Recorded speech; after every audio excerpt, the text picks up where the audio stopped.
Primera parte del ingenioso hidalgo Don Quijote de la Mancha. Capítulo primero, que trata de la condición y ejercicio del famoso y valiente hidalgo Don Quijote de la Mancha. En un lugar de la Mancha de cuyo nombre no quiero acordarme, no ha mucho tiempo que vivía un hidalgo veloz de lanza en astillero, adarga antigua, rocín flaco y galgo corredor. Una olla de algo más vaca que carnero, salpicón las más noches, duelos y quebrantos los sábados, lentejas los viernes, algún palomino de añadidura los domingos consumían las 3 partes de su hacienda. El resto de ella concluían sayo de velarte. Calzas de velludo para las fiestas con sus pantuflos de lo mismo. Y los días de entre semana se honraba con su veori de lo más fino. Tenía en su casa una ama que pasaba de los 40 y una sobrina que no llegaba a los 20.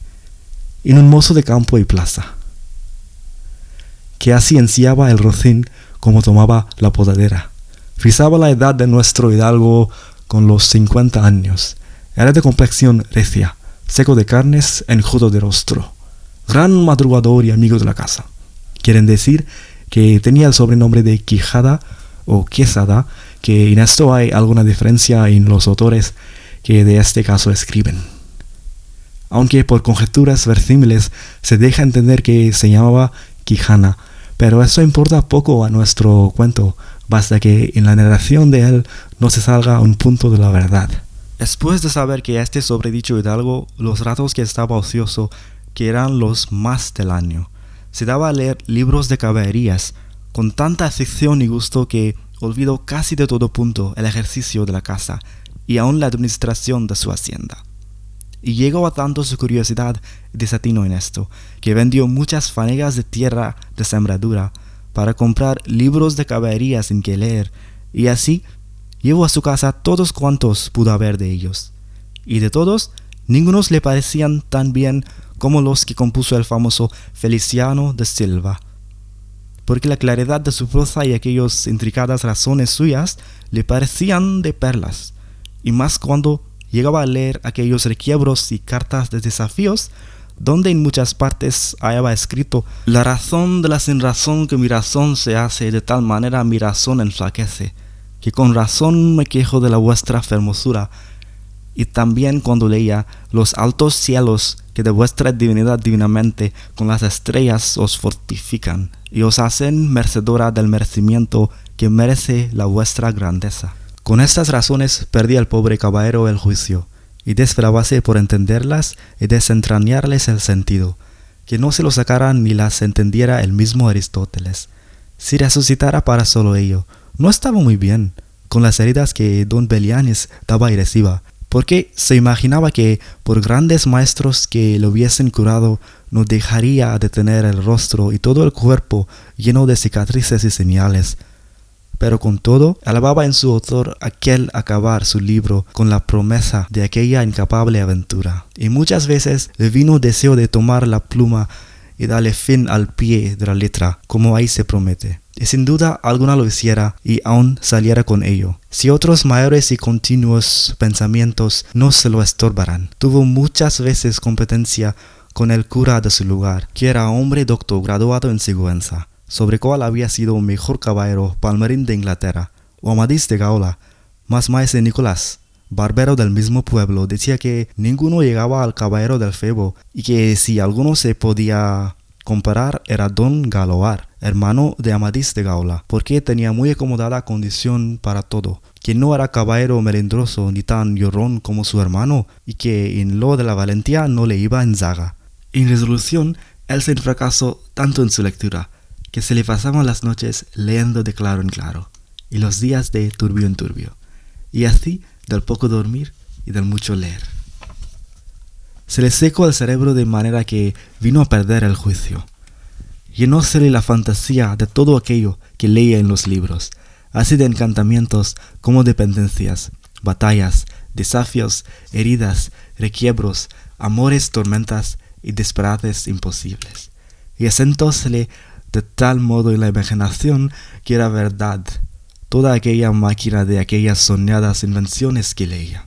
que para él no había otra historia más cierta en el mundo. Decía que el Cid Roy Díaz había sido muy bien caballero, pero que no tenía que ver con el caballero de ardiente espada, que de solo un revés había partido por medio dos fieros y descomunales gigantes.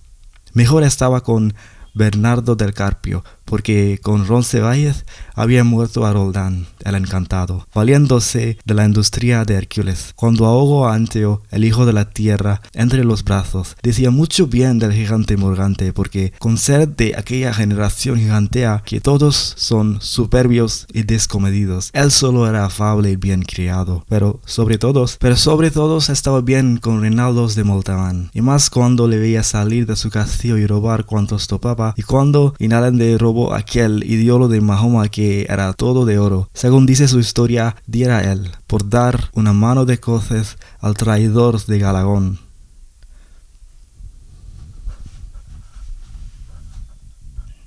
Según dice su historia, diera él por dar una mano de coces al traidor de Galaón,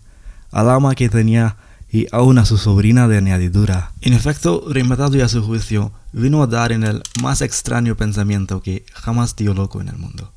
Y fue que le pareció convenible y necesario,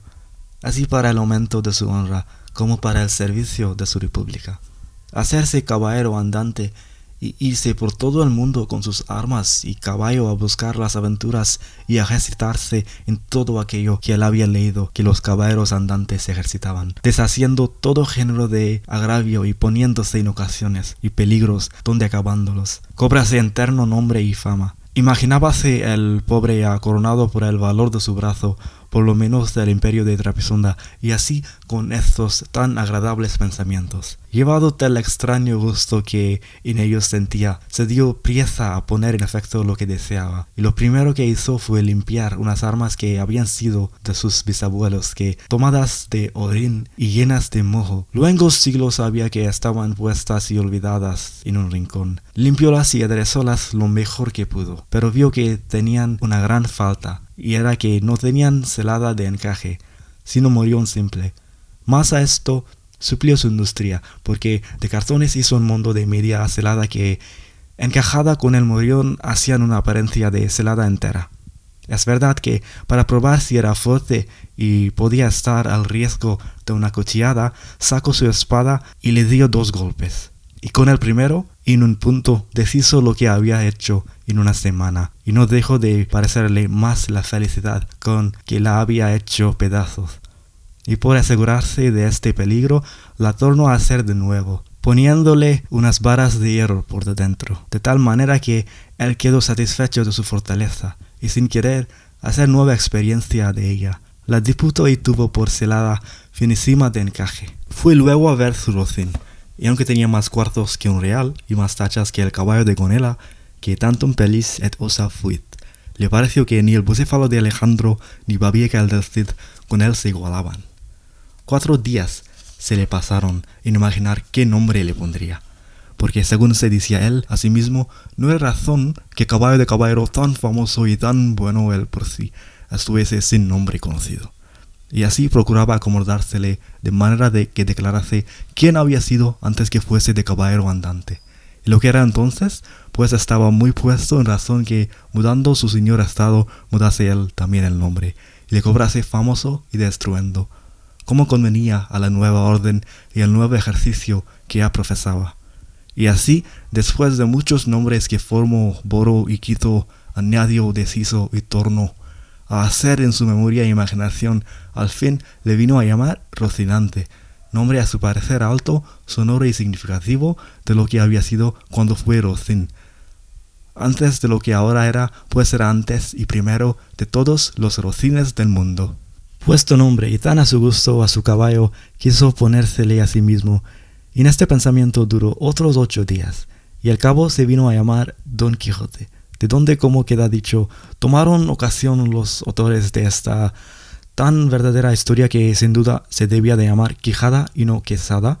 como otros quisieron decir, pero acordándose que el valeroso Amadís no solo se había contenado con llamarse Amadís a secas, sino que añadió el nombre de su reino y patria, por hacerla famosa, y se llamó Amadís de Gaula.